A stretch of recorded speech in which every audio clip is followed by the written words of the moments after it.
I'm very pleased to be here in Bournemouth at Labour Party conference with Andrew and Naomi from the British Humanist Association. I think this is particularly important because there's been a lot of discussion of God, and we seem to be getting God more and more into government. Tony Blair, of course, was a believer. Gordon is too. Gave a speech to conference, a few biblical references in it. So I think it's important we have this discussion and this debate. So if you two could tell me what you're doing here, that would be very good. Well, it is a really, I think you're absolutely right, it is a really important time for us. Not only in Britain, where there's an expansion of state-funded faith schools, or is about public services being contracted out to religious organisations, but also across Europe. I mean, I'm sure you find it in your work. There are certainly some of the newly admitted countries to the European Union as well, with quite strong religious agendas in some of their governments. There's quite a concern for the future of secular democracy and secular governance across the country. Our main campaigns have been, for the past 6 years, we've been working on state-funded faith schools. About a third of the state-funded schools in England are faith schools, and those religious organisations control admissions very often, employment and parts of the curriculum. I understand that they get 85% of their funding from local education authorities, from the state. Yeah. So actually we have public funding, council tax and taxes paid by all of us, actually going to maintain religious schools. Some of it's 100% funded, some of it's 100% funded. It is a problem, and of course that's bad for teachers if they're secular-minded, if they're humanists who are unable to apply for a third of head teacher posts in the state sector, and it's bad for parents, it's bad for young people.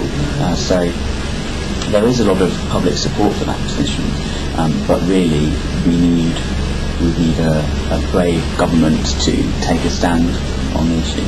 And then, I mean, it is something governments have really not wanted to tackle, because education obviously is so sensitive, and you run the risk of upsetting many parents if you try and deal with the system as it is. I mean, I think certainly stopping new faith schools is terribly important, and I include in that Muslims and other faiths. It's not just Christian denominations. I think there's a real issue though with the existing faith schools, and I don't happen to think they should be there, but I don't think you can just suddenly do away with them. And I think what governments have never tackled is some sort of programme for making them secular. You need a plan. I mean, we're thinking of working on that in the next year or so, because you need to prove to government that it is possible. There is a programme that you can implement which slowly will open these schools up and make for an entirely inclusive education system. And it's not just schools these days. Naomi is working at the moment on what's a new area for us, which is the contracting out of public services to religious organisations. Yes, and most of the problems that you see with faith schools, we are concerned is really going to become very important in terms of other public services, particularly the employment services, which is going to be contracted out to a much greater extent, so not just contracting for services, but huge parts of Job Centre Plus. They have been very influenced by Australian policy there, where the Salvation Army and Mission Australia basically run the entire employment service, and Mission Australia has owned a third of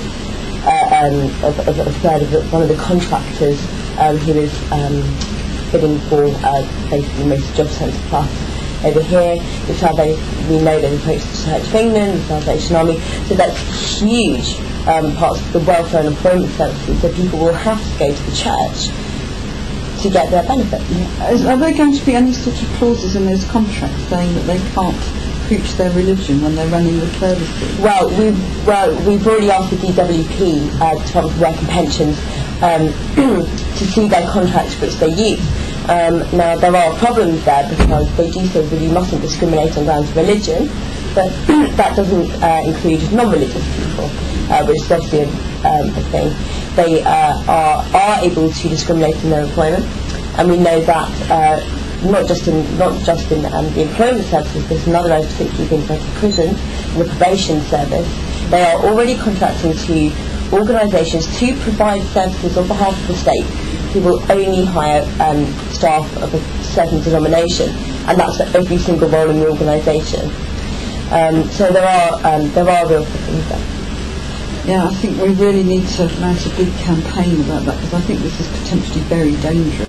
It reminds me a bit of the George Bush Faith-Based Initiative programme. Very similar. They've also been looking comparatively to America, where in America they do have some provisions where they say if you have what they call social services out there, but it's public services here, if you have one which is run by a religious organisation, they are absolutely not allowed to proselytise, but there must also be an alternative comparable secular organisation providing a comparative service. There is no suggestion at all that would happen here.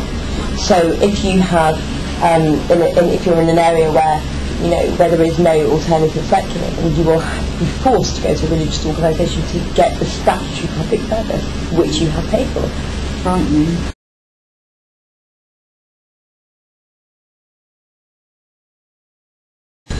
Do you find that these sorts of issues are coming up all across Europe? Obviously there's different systems for dealing with these things across Europe, but I've certainly found as an MEP that the whole question about religion comes up much more in the Parliament now that we've got the new countries, Eastern European countries. For example, abortion, which when I first was elected in 2000 was just not an issue. The Women's Rights Committee did positive things like actually help women get abortions. After the enlargement in 2004 it changed dramatically.